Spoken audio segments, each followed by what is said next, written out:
Muchas gracias. Saludo especialmente al Consejo Interamericano de Comercio y Producción, a cuya iniciativa, junto con el Inter-American Institute for Democracy, damos esta conferencia hoy día para analizar la geopolítica en las Américas. La geopolítica en las Américas hoy día, agosto del año 2026. Empezamos diciendo el concepto de geopolítica. Por geopolítica se entiende el conjunto de ideas o el método de análisis y su aplicación respecto a lo que es el tema de la geografía y la política. Se define como la disciplina que estudia cómo el espacio geográfico, o sea, la ubicación, las fronteras, los recursos naturales, el clima, influye en el poder, en la política y en las relaciones internacionales de los estados. Hay que recordar que la geopolítica es la herramienta clave para comprender los conflictos, las alianzas y las estrategias globales. Se han dado innumerables conceptos de geopolítica, pero resulta interesante recordar el que da Yves Lacoste cuando dice que la geopolítica es todo hecho que se refiere a las rivalidades de poderes o de influencia sobre territorios y las poblaciones que los habitan. Este concepto práctico de geopolítica nos lleva a hacer un análisis histórico de cómo la geopolítica se ha movido a través de la historia en las Américas. Para eso vale la pena volver a un poco más de 200 años atrás, cuando los países latinoamericanos estaban en proceso de constituirse como repúblicas, como estados independientes, liberándose de los países coloniales en Latinoamérica. Estados Unidos lo había hecho un poco antes. Y en ese contexto, la primera señal geopolítica que se registra de forma contundente es la doctrina Monroe. La doctrina Monroe, cuando el presidente norteamericano James Monroe, hace más de 200 años, proclama que cualquier ataque o agresión de las potencias coloniales a las nuevas repúblicas o a los territorios que estaban en proceso de independencia sería considerado un ataque contra los Estados Unidos. Avanza la historia y la doctrina Monroe toma diferentes formatos, la América se configura y entramos al siglo XX con la Primera Guerra Mundial, que produce un escenario en el cual Estados Unidos participa directamente en la guerra, los países de América Latina no permanecen al margen. Al término de esa guerra se configura la Sociedad de Naciones, que fracasa, y casi de inmediato viene la Segunda Guerra Mundial, que produce a su final el triunfo de lo que es la democracia sobre el fascismo y que hace un cambio geopolítico total en el mundo, con la creación de la Organización de Naciones Unidas, el inicio de una dinámica del multilateralismo, la creación de un sistema económico mundial con los acuerdos de Bretton Woods, el Banco Mundial, que empezó llamándose Banco Internacional de Reconstrucción y de Fomento, el Fondo Monetario Internacional. Y este avance lleva de inmediato o casi de inmediato a una situación que después se denominaría la Guerra Fría, con la amenaza de la Unión Soviética, que confronta al mundo en dos bloques, el bloque comunista liderado por la Unión Soviética y el bloque capitalista liderado por Estados Unidos, con las Américas en medio de esa disputa, con la creación de focos del bloque comunista a partir de la toma del poder en Cuba, por lo que es la dictadura cubana, y la expansión violenta a partir de esa dictadura de agresiones a todos los países de las Américas, con un largo registro en la década de los 60, 70, 80, hasta principios de los 90, que va desde la creación de guerrillas, Todas las guerrillas de la región fueron creadas por la dictadura cubana, los ejércitos de liberación nacional, las FARC en Colombia, los montoneros, los tupamarus, el Sendero Luminoso en el Perú, el MRTA y todo eso. Invasiones, la guerrilla en Bolivia con el Che Guevara en 1967, invasiones a Venezuela, invasión a Dominicana, invasiones a diferentes territorios y una amenaza permanente que llega a constituir el primer narcoestado en las Américas, en Cuba, a partir de la alianza de Fidel Castro con los narcotraficantes Escobar Gaviria de Colombia y Suárez Gómez de Bolivia. La Guerra Fría se termina el año 1991, cuando después de la caída del muro de Berlín, la Unión Soviética implosiona y desaparece. Y ese momento marca el triunfo del capitalismo sobre el comunismo y obviamente produce un cambio geopolítico mundial, pero también un cambio geopolítico en las Américas. Y el cambio geopolítico en las Américas se expresa concretamente a partir de la denominada Primera Cumbre de las Américas, que se celebra en Miami el año 1994, donde de los 35 países de las Américas, 34 eran democracias, excepto Cuba, que ingresa en su periodo especial de crisis, y esos 34 países, bajo el liderazgo de los Estados Unidos, ponen en marcha un proceso basado en la democracia, basado en la libertad, basado en el libre mercado, en la búsqueda de hacer de todas las Américas una zona de libre comercio, en la lucha contra el narcotráfico y en la expansión de las economías de la región. Este proceso, que va durante toda la década de 1990, la última década del siglo pasado, tendrá entre sus resultados importantes la Carta Democrática Interamericana, que se firma y aprueba el 11 de septiembre del año 2001 en Lima, Perú, y que proclama la democracia como un derecho de los pueblos de las Américas que los gobiernos tienen la obligación de promover y defender, en su artículo primero, y que establece en su artículo tercero los elementos esenciales de la democracia. O sea, la democracia en las Américas ya no está sujeta desde entonces a definiciones, a discusiones, tiene características de ser un derecho humano, un derecho fundamental, es mandatoria y tiene elementos esenciales. Este cambio geopolítico que produce la desaparición de la Unión Soviética y el triunfo del capitalismo sobre el comunismo al fin de la Guerra Fría, trae un ambiente de optimismo en las Américas y en el mundo, donde a partir de la democracia se cree que la dictadura de Cuba va a terminar por sí misma y que el siglo XXI va a ser el siglo de la democracia plena en las Américas. Pero el año 1999 llega a la presidencia de Venezuela Hugo Chávez y de inmediato auxilia a la dictadura cubana, que agonizaba en su periodo especial, y junto con Lula da Silva, que era el jefe del Foro de Sao Paulo, una organización creada por Castro y por Lula a partir y sobre el Partido de los Trabajadores en el Perú, que había ayudado a sobrevivir a la dictadura cubana en la década de los 90, organizan el socio capitalista Hugo Chávez, toda la riqueza y el petróleo venezolano, el saber hacer criminal del dictador Fidel Castro de Cuba y el aporte con el Foro de Sao Paulo de Lula da Silva del Brasil. Y el siglo XXI empieza con esa sombra, que empieza llamándose populismo bolivariano, lleva rápidamente a la presidencia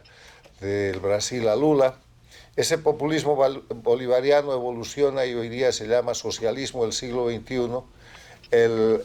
Departamento de Estado, en un documento de la última semana del mes de julio de este año, lo acaba de denominar comunismo del siglo XXI, señalando a Cuba como su capital. Entonces, el siglo XXI, para las Américas, tiene además un momento importante de historia. El mismo 11 de septiembre del año 2001, cuando se aprobaba en Lima, Perú, la Carta Democrática Interamericana, Estados Unidos sufría el ataque en su territorio, el ataque terrorista, en las Torres Gemelas en Nueva York, en el Pentágono en Washington. Y ese hecho termina por cambiar la política exterior de Estados Unidos. el presidente Bush segundo se vuelca a lo que denomina las guerras contra el terrorismo y abandona los acuerdos, los convenios y la presencia de Estados Unidos en la América Latina. Toda esa agenda tallada a partir de las cumbres de las Américas es objeto de una retirada norteamericana, y como en política, en geopolítica no hay nada, no hay espacio vacío, la naturaleza en general no tolera espacio vacío, alguien lo llena. Empezamos a presenciar el crecimiento de China, el desmarque de diferentes bloques, que va a señalar al siglo XXI en su primera cuarta parte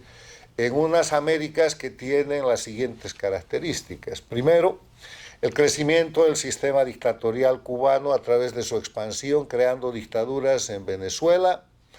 en Bolivia, en Nicaragua, en el Ecuador con Correa.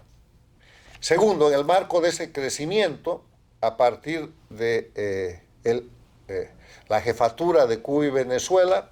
la creación de países, en países democráticos, de lo que yo denomino gobiernos paradictatoriales. O sea, la llegada al poder de gente, a las presidencias de los países, de gente financiada, soportada, alentada, y que le debe la llegada al poder al sistema de Cuba y Venezuela, gobiernos paradictatoriales, gobiernos elegidos en democracia, pero sirvientes al sistema dictatorial. América Latina ha estado llena de eso, la Argentina con los Kirchner, el Perú con Toledo, el Paraguay con el obispo Lugo, el Uruguay con Pepe Mujica,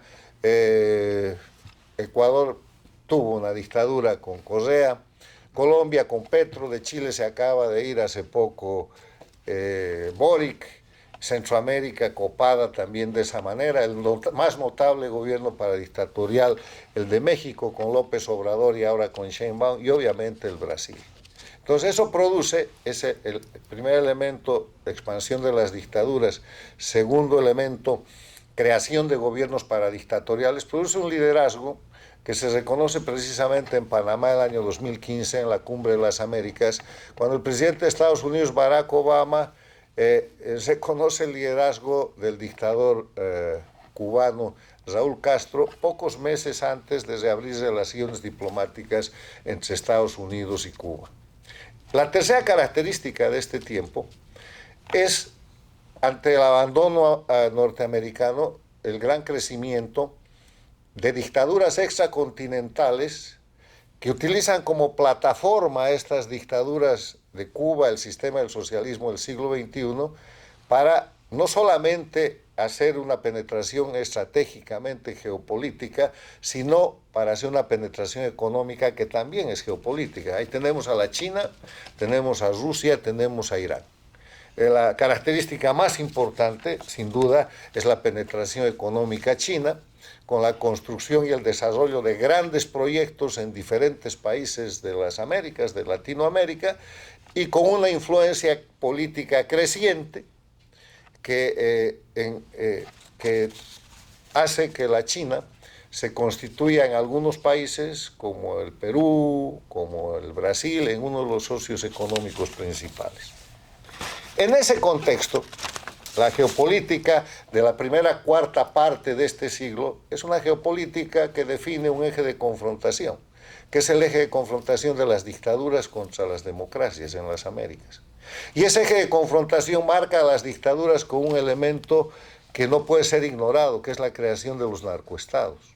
Los narcoestados se definen como aquellos países en los cuales la gente que está en el gobierno utiliza sus potestades legales para participar en el narcotráfico. Y ahí tenemos a Venezuela, con Chávez y Maduro, Maduro ahora sometido a la jurisdicción de la justicia precisamente por narcoterrorista. Ahí tenemos a Cuba y Nicaragua que siguen intactas. Ahí tenemos a Bolivia con Evo Morales y Arce, productores de cocaína y creadores del puente de la cocaína entre Bolivia y el aeropuerto presidencial de Venezuela, documentado por el periodista brasilero Leonardo Coutinho en su libro El Espectro. Ahí tenemos a Correa, creador del narcoestado. Todos estos narcoestados casi al mismo tiempo incumplen los convenios internacionales antinarcóticos, o sea, desconocen esa geopolítica diseñada a partir de la primera cumbre de las Américas de 1994, expulsan a la DEA, expulsan a los embajadores americanos, proclaman la legalización del narcotráfico y terminan siendo narcotraficantes. No se trata del proceso o del fenómeno de la década de los 90 del siglo pasado, cuando hubieron gobiernos narcovinculados. Un gobierno narcovinculado era un gobierno democrático que recibió financiamiento o que tenía penetración del narcotráfico. Ahí tenemos el caso de Colombia, muy notable en la última década del siglo pasado, con el presidente Samper. Se trata de que de los narcovínculos en el siglo XXI se pasa al control de los estados y de los gobiernos por los narcotraficantes, y ahí nace el concepto de narcoestado, que influye a toda la región a partir de los principales narcoestados, que son Cuba, Venezuela ahora en desmontaje, Bolivia todavía como narcoestado, Ecuador en desmontaje y Nicaragua en ejercicio pleno junto con Cuba. En ese escenario, esta realidad geopolítica que les he mostrado históricamente, llega hasta el año 2025, o sea, hasta el año pasado. En Estados Unidos se produce el cambio de gobierno. El cambio de gobierno da la presidencia al presidente Trump 47, que había hecho su campaña a partir de la necesidad de hacer grande América otra vez, a Estados Unidos, y de recuperar la seguridad nacional de su país. Empieza con un conjunto de medidas que tienden a bloquear los elementos de guerra híbrida en Estados Unidos, pero todo eso se explica cuando Estados Unidos emite lo que se llama la Estrategia de Seguridad Nacional. Esto se publica en noviembre del año 2025. Y en la Estrategia de Seguridad Nacional, que muestra un enfoque para todo el mundo, la parte que se refiere a las Américas dice textualmente: Estados Unidos reafirmará y aplicará la doctrina Monroe para restaurar la preeminencia estadounidense en el hemisferio occidental y proteger nuestro territorio nacional y nuestro acceso a geografías clave en toda la región. Negaremos a competidores no hemisféricos la capacidad de posicionar fuerzas u otras capacidades amenazantes, o de poseer o controlar activos estratégicamente vitales en nuestro hemisferio. El corolario Trump a la doctrina Monroe es una restauración sensata y contundente del poder y las prioridades estadounidenses en consonancia con los intereses de seguridad estadounidenses.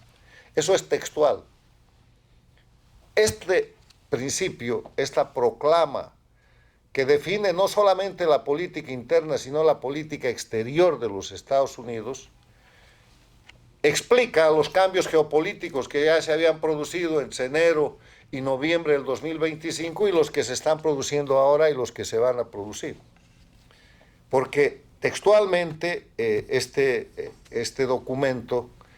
explica que y establece el principio de que Estados Unidos ha establecido, y que ya vino aplicando, de restaurar la preeminencia en las Américas para proteger su seguridad nacional. Y resulta que la seguridad nacional de Estados Unidos resulta siendo la seguridad nacional de todos los países del hemisferio, porque para Estados Unidos el hemisferio, lo que nosotros llamamos las Américas, abarca prácticamente toda la región. Es en el marco de este documento, es en el marco de esta política exterior de los Estados Unidos que se desarrolla en este tiempo, en nuestro tiempo, el cambio de la geopolítica en las Américas, y se desarrolla la geopolítica en nuestra región. Coincidencias muy importantes. Vamos a releer e insistir en frases textuales de este documento. Negaremos a competidores no hemisféricos la capacidad de posicionar fuerzas u otras capacidades amenazantes o de poseer o controlar activos estratégicamente vitales en nuestro hemisferio. Sin mencionar, se refiere a China, a Rusia, a Irán. Y ya se han producido efectos notables sobre el particular, y Panamá es un ejemplo, uno de los primeros ejemplos, porque el gobierno de Panamá ha cambiado o ha modificado los contratos que tenía sobre el Canal de Panamá en aparente violación de los propios acuerdos del Canal de Panamá con empresas chinas. Los chinos han desarrollado grandes capacidades y obras estratégicas en el Perú, tenían convenios con la Argentina, México, con grandes e importantes países de la región, y ese cambio geopolítico se está produciendo. El mensaje de los Estados Unidos es muy claro: China no. A partir de eso, Estados Unidos utiliza diferentes políticas y acciones de persuasión o de disuasión que van desde el manejo de los aranceles hasta operaciones clarísimas como la del 3 de enero en Venezuela, de extracción y captura del jefe del grupo narcoterrorista que detentaba el poder en Venezuela, Nicolás Maduro, y la puesta en marcha de un proceso muy peculiar que es el desmontaje del narcoestado de Venezuela a través de sus propios mafiosos, los miembros de esa dictadura narcotraficante que son los que ahora tienen el gobierno. Los cambios geopolíticos son muy claros en materia de resultados electorales en la región. El ataque sostenido de parte de Estados Unidos con su operación Lanza del Sur, que empieza muy temprano en el 2025, para terminar con el tráfico o disminuir el tráfico de cocaína en lanchas en la zona del Caribe y en la zona del Pacífico, ha producido resultados importantes. Hoy día el Ecuador, con el presidente Noboa, encara el desmontaje del narcoestado que montó Rafael Correa y lo hace en alianza y en operación directa con el Comando Sur de los Estados Unidos. Estados Unidos en Venezuela ha neutralizado al jefe del Tren de Aragua a través de una operación cinética, lo ha eliminado. México ha entregado más de 120 narcotraficantes que antes no quería entregar a la justicia americana, ha llevado adelante la renuncia de un gobernador en un narcoestado dentro de México vinculado al narcotráfico y de una cantidad de políticos mexicanos que están ahora bajo la investigación con el tema del narcotráfico. Estados Unidos ha cerrado sus fronteras, lleva adelante una fuerte acción interna en contra de la migración forzada, en contra del tráfico de fentanilo y de cocaína. Y si ustedes revisan las noticias, no hay día, no hay semana en que en todos los países de América Latina que antes no hacían nada, ahora hay lucha contra el crimen organizado, lucha contra el narcotráfico. Chile, Argentina, Perú, Bolivia, todos los países están activos, el propio Panamá. Y los resultados electorales, lo que la prensa llama en un mecanismo simplificado, la izquierda pierde contra la derecha, no es eso. El crimen organizado está siendo obligado a través de resultados electorales a dejar el poder y se está replegando y la democracia está regresando. Se llama izquierda a todos los grupos financiados y sostenidos por las dictaduras de Cuba y Venezuela que han creado narcoestados y que representan la delincuencia organizada transnacional. Y se llama derecha al retorno al sistema democrático. Es una nomenclatura de denominación nada más, pero en verdad hoy día quedan solo 2 gobiernos paradictatoriales y 2 dictaduras concretas en la región. Las 2 dictaduras son Cuba y Nicaragua. Los 2 gobiernos paradictatoriales son México y Brasil. Acaba de perder Colombia, han perdido Chile, han perdido Honduras, Guatemala, una larguísima lista.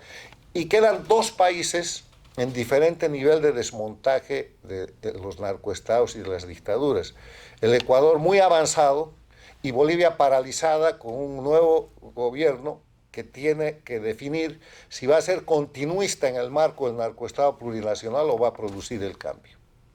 Entonces, ese es el escenario que se presenta y del cual ninguno de los países de las Américas está exento por el cambio geopolítico que es global, pero que a través de los hechos que les acabo de explicar tiene su expresión en nuestro hemisferio. Termino diciéndoles que la posición geoestratégica de las Américas,